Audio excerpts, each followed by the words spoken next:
The climate emergency is an existential crisis which is informed by science. Slow-moving ecological systems are being affected by human activities. Earth simply cannot support both population growth and economic growth at the same time. Warning about climate change is reaching Malaysian shores. Climate change is giving farmers at Kampung Bangor Petai in Padang Kedah a headache. The recent flood disaster has highlighted the danger of climate crisis. We are already seeing 1.2 degrees of warming. This is as reported by the United Nations World Meteorological Organization, and there is a more than 50% probability of 1.5 degrees warming in the next few years. And because of that, we're already seeing extreme weather events happening.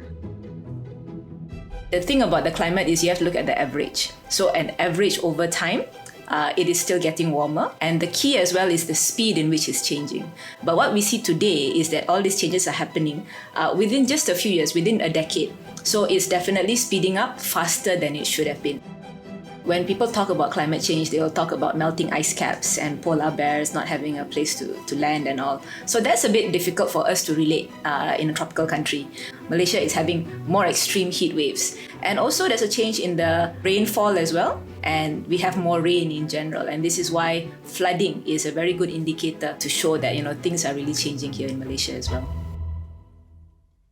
Planet Earth, magnificent and full of resources, but increasingly exploited and plundered by humans, has sent out numerous warning signals to us, alerting us of the pains it has been facing.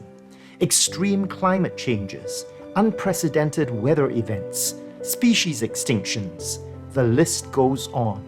Very generally, what causes climate change is greenhouse gases in the atmosphere. So like we use fossil fuels, we burn coal, our petrol. So this is actually putting the bulk of the greenhouse gases into the atmosphere. And on top of that, humans are also cutting down trees. There's deforestation, we also have overfishing, and this reduces the ability of the earth to absorb the carbon and all the other gases that we have put out. We've seen a significant spike in heat waves, floods and droughts, and some coastal areas have been inundated by rising sea levels. The temperature increase and changes in rainfall patterns are also impacting our agriculture, reducing rice yield by up to 31%, threatening not just our economy, but even our food security. Food security is very closely tied to the climate because we are an agricultural society. About 10%, if I'm not mistaken, of our society relies on agriculture. So if anything happens to the agricultural sector, a lot of our people will really lose their livelihoods. We are living in a time where we are causing all these changes, and our children will come into the world. They have to live with the consequence of it. So the least that we can do as responsible parents or as responsible adults is to try and minimize this unnecessary burden on them.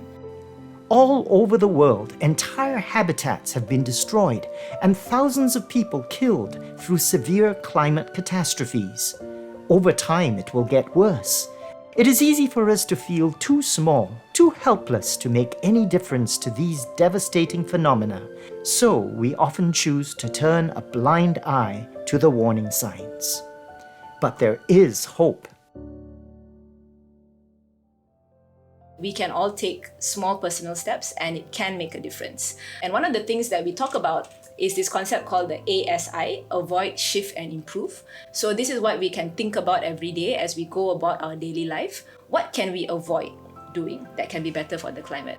When you think about it in small bite-sized pieces like this, you can actually build up to something bigger and it will become part of your habits and your natural lifestyle. Why I say volunteerism is important. You are making something that looks abnormal to general public normal. We go and clean up public spaces and people look at it as a weird thing. And when more people know that it's normal to do that instead of what they think as not normal before, then eventually the society will start to change. That's why one of the most important elements of combating climate change, aside from science or even governance, is us. And it starts one small step at a time.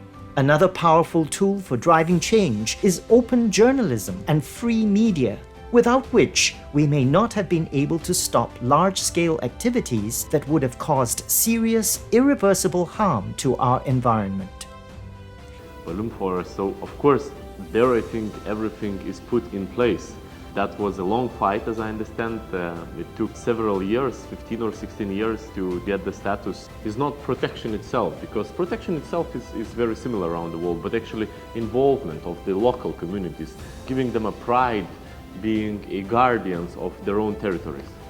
So I think what's most important is to test through concrete projects, because at the end of the day, what really matters is when the concrete projects are implemented and local communities, politicians, they see that those money being used to one or the other purpose and those purposes were reached.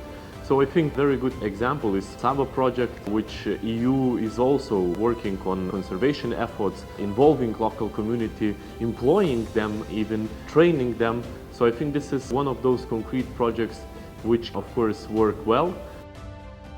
So what Climate Governance Malaysia does is that we reach out to boards of directors who are long-term stewards of their organization to remind them of their legal duties and responsibilities to promote the resilience and sustainability of the business. It is our responsibility to ensure climate literacy, to identify, manage and mitigate climate risks, and also to seize opportunities that will arise in this existential crisis. The European Union is a significant, if not the most influential thought leader in this space. They take their responsibilities and commitments very seriously. They do not want to be accused of outsourcing their carbon footprint to countries which have little or no climate ambition. They do not want to be accused of outsourcing their environmental destruction. And as we now know, a recent decision, they do not want to be accused of outsourcing deforestation as well. So Climate Governance Malaysia has collaborated with them on many occasions, and the latest was a hybrid webinar, EU-Malaysian Dialogue, Fighting Climate Change with Market Mechanisms. A single person may not be able to make a huge difference, but we are able to do this together, and little changes as a whole will make a significant difference. The Earth is everyone's home, and we can keep it safe, comfortable, and beautiful for us and for future generations when we play our part. We came into a world that was better than now. And during our lifetime, we have made it worse. So we don't want to leave that legacy when we go.